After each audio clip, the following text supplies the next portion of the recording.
Welcome back to The Deep Dive. We are continuing our ongoing series on mastering financial independence. And this series is, of course, based on the Golden Path strategy.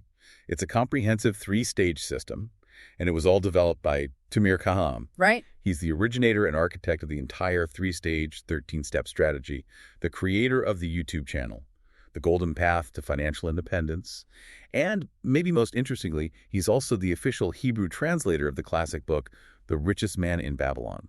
It's a fascinating mix cutting-edge systems engineering meeting ancient financial principles. It is. That combination is what makes the execution sustainable. It really is. It gives the whole thing this blend of old world wisdom with a very modern, very precise way of executing it. I love that. It grounds the math in something human. Now, today's deep dive is a little different. A little bit, yeah. We're looking at episode 14, From Vision to Reality, Building Your Action Plan. But I want to be really clear here. This is not step 14 of the strategy. Right. Definitely not. If you're following the roadmap, think of this as more of a standalone application episode. It's the practical companion to episode 2, which covered step 2, vision and the SI index. Exactly. So if you listen to episode 2, you might be thinking, okay, great. I have my vision. I even calculated my financial independence index. I know where I want to go. Right. But what do I actually do this week? And that right there is the crucial question. We call it the vision to reality gap.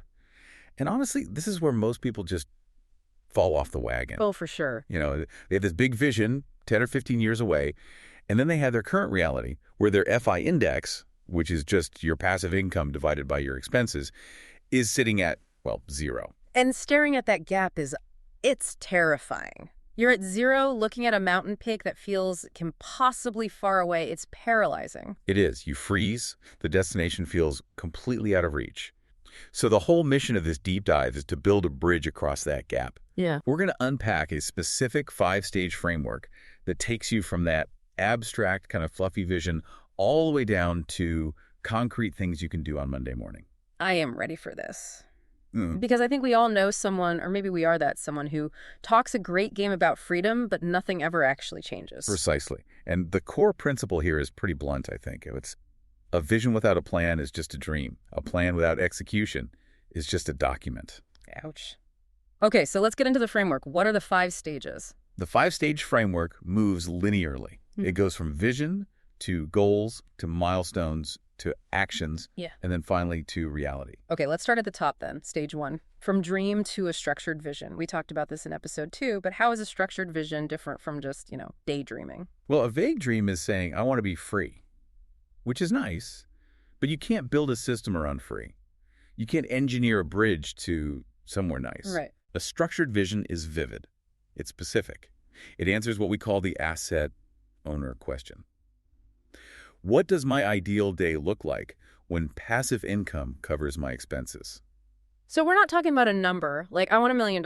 We're talking about lifestyle design. Extreme detail. What time do you wake up? Is there an alarm clock?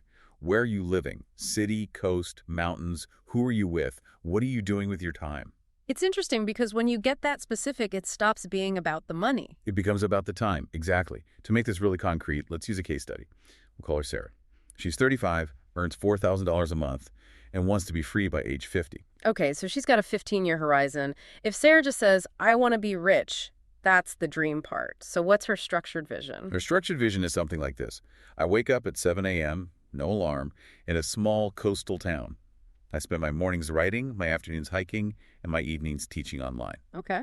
My passive income covers all my expenses, so I only work, say, 10 to 15 hours a week because I want to, not because I have to. Now that is a specification. That's something you can actually engineer a plan toward. It's not just a feeling. Right. And once you have that picture, you can move to stage 2, from vision to concrete goals. This is where we go from imagination to math. You know the saying, a goal is a dream with a deadline. I do like that one. So how do we translate Sarah's coastal life into hard numbers? In the Golden Path system, every single goal needs 3 things. A what, a how much, and a when. What, how much, when. Got it. So for Sarah to live that life, she calculates she needs about $2,500 a month. And notice, she doesn't need to replace her full $4,000 salary. That's a really key point. Financial independence isn't about replacing your current income. It's about funding your vision. Exactly. So Sarah's concrete goals might look like this. Goal 1, build an emergency fund. How much? $30,000. When? in 2 years. Okay, that's clear. Goal 2, create her first source of passive income. How much? $500 a month. When? In 3 years. And the big one? The big one, goal 4, is full independence. How much? $2,500 a month in passive income. When? Yeah. In 15 years. I notice you're focusing entirely on the monthly cash flow, not a big net worth number. Always. That's the asset owner lens. An asset owner is focused on goals that buy back their time. A big pile of cash is great, but it's the system generating monthly income that actually gives you freedom. You pay your bills with cash flow, not with net worth. Okay, I'm looking at the math, and I see that number 15 years, and that's a tough pill to swallow. If I set a goal for the year 2040, I'm going to lose motivation by next Tuesday. Of course you are. That's human nature. Yeah. Our brains are not wired for that kind of delayed gratification. If Sarah only stares at that 15-year mark, she will quit.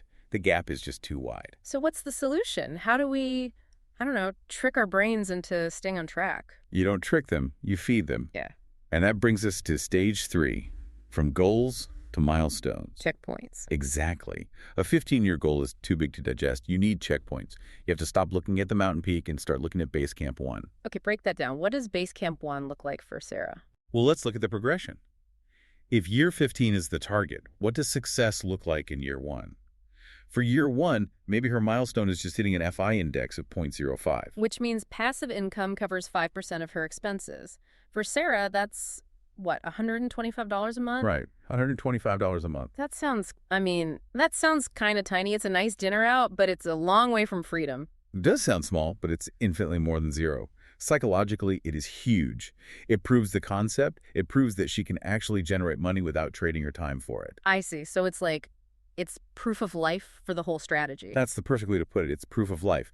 And then, maybe year 5, she's at an FI index of 0.30. That's $750 a month.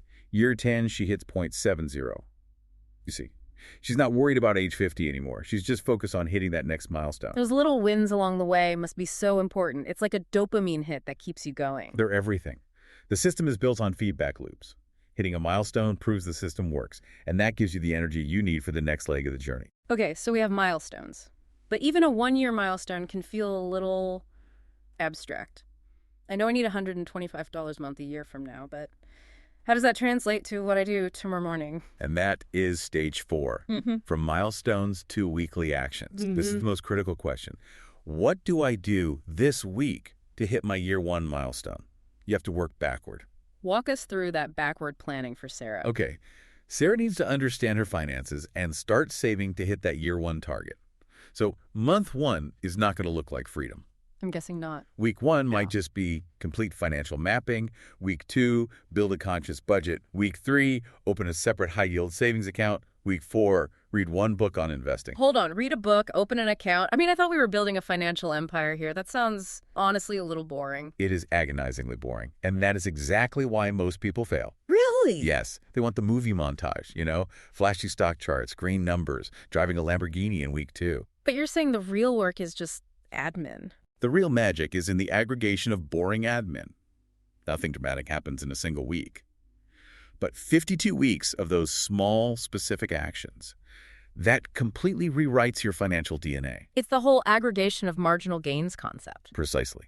Sarah's month 1 is quiet. It's administrative. Week 1, she maps her spending.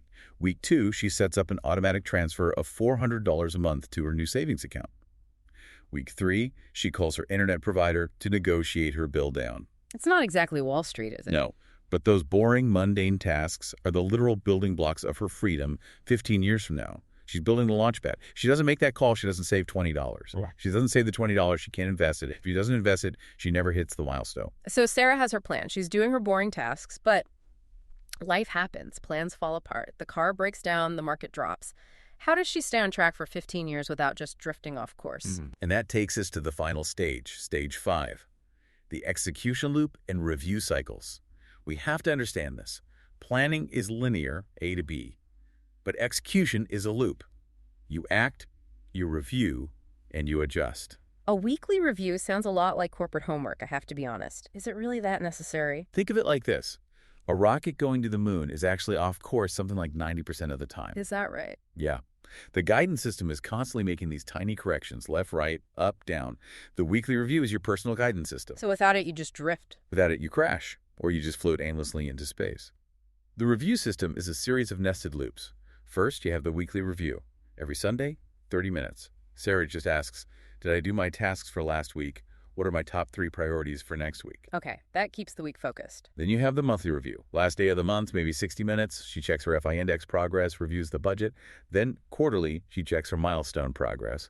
And annually, she celebrates the wins and sets the vision for the year ahead. That takes a lot of discipline to keep those appointments with yourself. It does. But this is that identity shift we talk about in the Golden Path. An employee is a passenger. They just hope things work out. An asset owner is the pilot. They review their instruments regularly. That discipline, that's what separates the dreamers from the achievers. You are the CEO of your own life. You have to hold board meetings. That's a really powerful way to frame it. Okay, so you mentioned people get stuck. Besides the boredom factor, what are the most common mistakes people make? The biggest one is waiting for clarity. People say, oh, I'll start planning when I'm 100% sure about my vision. But the clarity comes from the planning, not before it. You have to start with a best guess and then refine it. Perfectionism is a trap. Always. The plan is going to change. That's why the review loops exist. Another huge mistake is skipping that weekly review. If you don't review, you drift. And the last one is trying to do it all alone. Asset owners build networks. They don't operate in a silo. Okay, this has been fantastic. We've gone through the theory, Sarah's roadmap, and we've embraced the boredom. So now it's time to put the listener to work with this week's challenge. Yes. We call this Build Your Vision to Action Bridge. It should take about 50 minutes total, and you really need to schedule this time. Put it in your calendar right now. Okay, break it down. What happens in those 50 minutes? Step 1, write your structured vision. Spend 15 minutes on it. Be vivid. Describe the morning coffee, not just, I want to be rich. Got it. Step 2, choose one goal with a number, just one. Spend 10 minutes on that. Step 3, define 3 milestones for that goal. Give that 15 minutes. And the final step, step 4. Step 4, choose one action for this week. Just one. Only one action? That seems almost too easy. It's deceptively easy. The point isn't to solve your entire financial life this week. The point is to break the paralysis. If your one action is just to open that high-yield savings account, you've proven to yourself that you can move from dreaming to doing. So you set the bar low on purpose, so you can't help but step over it. Exactly. Success breeds success. Start small. Move from thinking to doing. I love it. It's manageable. Now, before we wrap up and send everyone off to do their homework, we do need to pause for a very important disclaimer. Yes. Please listen carefully to this. This content is for educational purposes only. There are no guarantees of results. The fact that this strategy worked for Tamir Kaham does not mean it will work for you. Your circumstances, goals, risk tolerance, and market conditions are different. You must evaluate this independently and consult qualified professionals, accountants, advisors, lawyers, before making any financial decisions. Thank you. So, to recap today, we moved from the dream to the structured vision. We broke that down into goals and milestones, and then we drilled all the way down to the weekly actions that actually move the needle. Vision, goals, milestones, actions, reality. That's the path. And if you haven't listened to episode 2 yet, the one on vision and the FI index, you really should go back and do that first. This one makes so much more sense. And if you've completed the challenge from today's deep dive, you are now ready to continue to do so. Episode 3, where we get into financial mapping and budgeting. Be sure to subscribe to the full series. We're building this system block by block. And for the visuals, which really help with the mapping and milestones, you have to check out the YouTube channel. The channel is The Golden Path to Financial Independence. Yeah. The handle is very specific. It's /, capital Tamir, capital GOLE, capital PATH. That's at Tamir Gold Path. You have your vision. You have your plan. Now execute. Week by week. Until vision becomes reality. We'll see you on the next deep dive.